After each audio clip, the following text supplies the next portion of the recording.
আজকের রেসিপি পাট শাকের ঝোল। পাট শাক আমরা অনেকভাবে খেয়ে থাকি, পাট শাকের ভাজা, পাট শাকের ঝোল।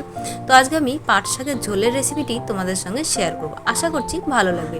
এখানে 1 আটি পরিমাণে পাট শাক নিয়েছি, আর এই পাট শাকগুলোকে আমি দেখো বেছে নিয়েছি, ধুয়ে বেছে নিয়েছি। আমি কিন্তু কুচি কুচি করে কেটে নেব না, যেহেতু কচি কচি পাট শাক। এগুলোকে এভাবেই নিয়ে নিয়েছি। আর রান্নাটা করছি সর্ষের তেলেই, সামান্য 1 চামচ সর্ষের তেল দিয়ে থেতো করা কয়েক কোয়া রসুন দিয়ে দিচ্ছি।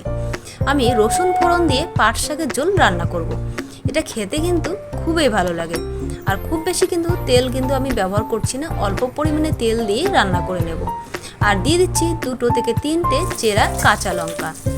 আর রসুন আর কাঁচা লঙ্কা দিয়ে পাট শাকটা রান্না করব। তো এখন আমি এর মধ্যেই দিয়ে দিচ্ছি পাট শাক, সমস্তটাই আমি দিয়ে দিচ্ছি।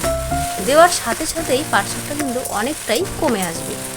পাট শাক খেতে কিন্তু খুবই ভালো লাগে, এই গরমে পাট শাকের ঝোল হলে কোনো কথাই নেই। এবারে দেখো পাট শাকে দিয়ে দিচ্ছি স্বাদ মতো নুন, আর অল্প একটু 1 চিমটে পরিমাণে হলুদের গুঁড়ো।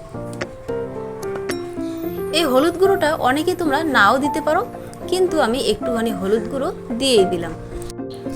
এবারে খুন্তি দিয়ে ভালোভাবে পাট শাকটাকে নেড়ে নেব। তোমরা যদি পাট শাক ভাজা তৈরি করো তাহলে কিন্তু তোমরা জল দেবে না, এই জলেই পাট শাকের থেকে অনেকটা জল ছাড়ে, আর সেই জলে কিন্তু সেদ্ধ করে নেবে। তারপরে পাট শাকটাকে শুকিয়ে নেবে, জলটাকে একদম শুকিয়ে নেবে, তাহলে কিন্তু পাট শাকের ভাজা তৈরি হয়ে যাবে। আর আমি যেহেতু ঝোল রান্না করব, তাই আমি এর মধ্যে আর একটু পরিমাণে 1 কাপ পরিমাণে জল দিয়ে দিচ্ছি। আর এই পাট শাকের অনেকটা পরিমাণে ঝোল রান্না করলেও কিন্তু খেতে ভালো লাগে, তো সেই বুঝে তোমরা নুনটা ব্যবহার করবে। তো এখন আমি এর মধ্যে ঢাকা দিয়ে 5 মিনিট মতো রান্না করে নেব। 5 মিনিট রান্না করে নিলে কিন্তু পাট শাকের এই ঝোলটা কিন্তু একদম রেডি। এটা কিন্তু খেতে কিন্তু ভীষণই ভালো লাগে।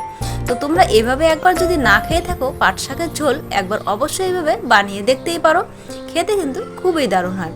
তো আজকের এই পাট শাকের রেসিপিটি তোমাদের কেমন লাগলো অবশ্যই কমেন্টে জানিও। তবে আজকের মতো এই পর্যন্তই, দেখা হবে আবারও নতুন কোনো রেসিপি নিয়ে। ততক্ষণ তোমরা সুস্থ থাকবে, ভালো থাকবে। নমস্কার।